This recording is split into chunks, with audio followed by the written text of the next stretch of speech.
Hi everyone, welcome back. So in the previous video, we have learned about the replica set, which ensure the specified number of pods are always running. But replica set is not enough for the real production. So today we are going to learn about the deployment. So in this video, we will cover what is deployment, why do we need a deployment, and how rolling update and rollback works. And we will also see the hands-on to see everything in action. So let's get started. Now imagine you have a 3-pod running version 1 for your application. And now you want to upgrade version 2. And if all 3 pods are replaced at the same time, user may not able to access the application for the short period of time, and hence we will have a downtime. And also if the version 2 has a problem, it can be difficult to quickly return back to the version 1. And this is where deployment helps us. So what is deployment? And deployment is the Kubernetes resource that manages the replica set and pod for you.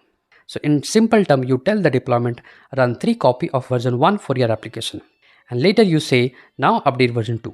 And deployment handle everything, updating pod one by one, making sure application never goes down.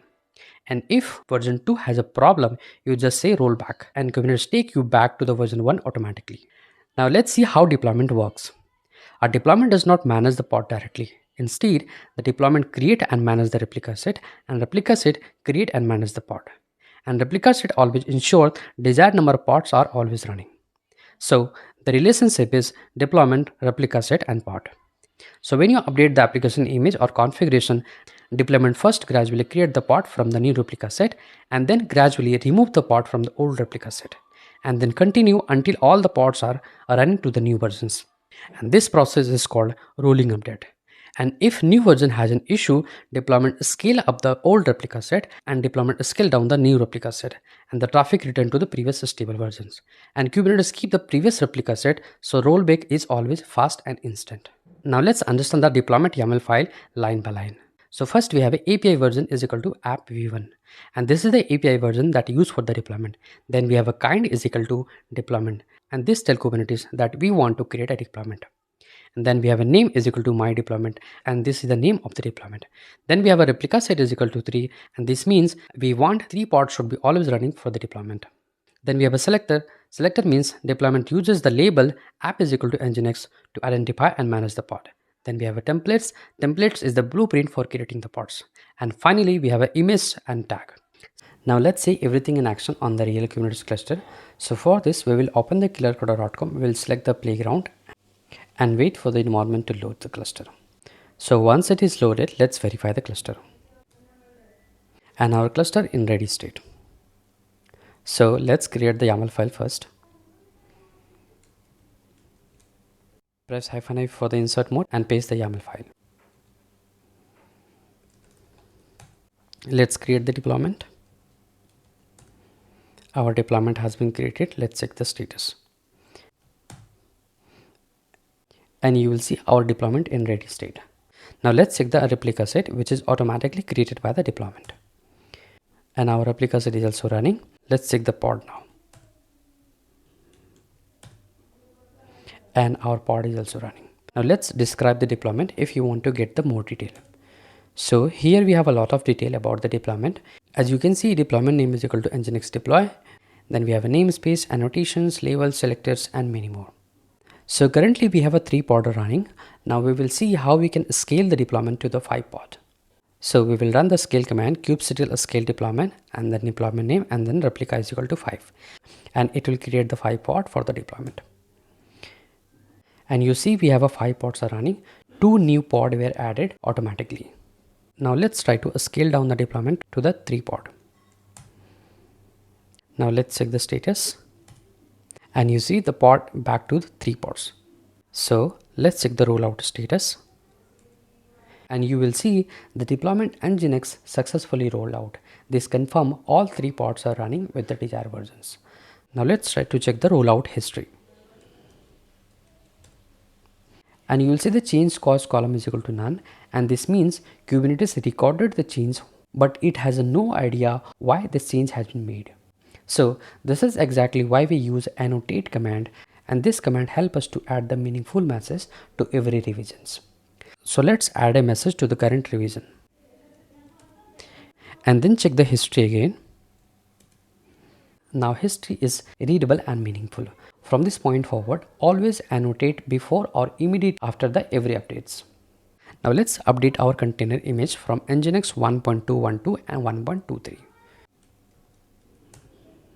And let's first add the annotation to see some meaningful message. So let's first describe the image to verify the image tag. And scroll down to the container section. As you see here, we have successfully updated the image from 1.121 to 1.23. And let's check the rollout status.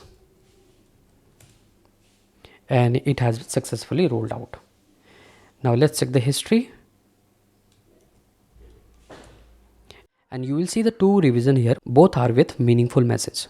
Now let's inspect the revision 1. And in this revision, we are using Nginx 1.21 image.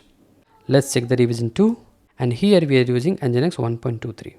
Now let's say Nginx 1.23 has a bug and you wanted to roll back to the previous versions. And to do this, we can use this rollback command. Let's describe the deployment and scroll to the container sections. And you can see here Nginx 1.21 is successfully rolled back. Now let's understand pause and resume in the deployment rollback. Suppose you are updating an application and you wanted to make a multiple change. So before Kubernetes start creating new pods. So instead of doing multiple rollout, you can pause the deployment, you can make all the changes and you can resume the deployment. And Kubernetes perform a single rollout. So let's pause the deployment here. And you can see our deployment has been paused and we can resume the deployment with the resume commands. Now let's restart the deployment. So you're not going to change anything for the deployment, but you just wanted to restart the pod. You can run this command. And you see our pod has been started before few seconds. Now you can also edit the deployment directly on the terminal without touching the YAML file. And to edit the deployment, we have a kubectl edit deployment command. Now let's try to change something here. So we will change the replica of 3 to 4. And save and exit. And we will get the status. And you see the 4 pod are running. And finally we will do the cleanup. And to do the cleanup, we have 2 commands. Either we can run kubectl delete deployment and the deployment name, or we can delete using the YAML file. So let's delete. Once we delete the deployment, let's check the pod replica set and deployment. And you see nothing found here. So let's quickly recap what we have learned today. Our deployment manages the replica set and replica set manages the pod. And the relationship is deployment, replica set and the pod. Deployment provide rolling update and rollback.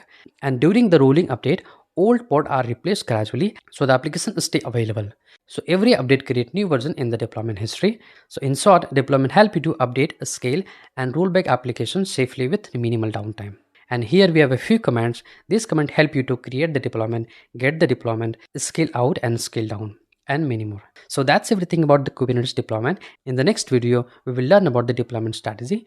If you have any question, feel free to ask in the comment below. Thanks for watching and I will see you next video.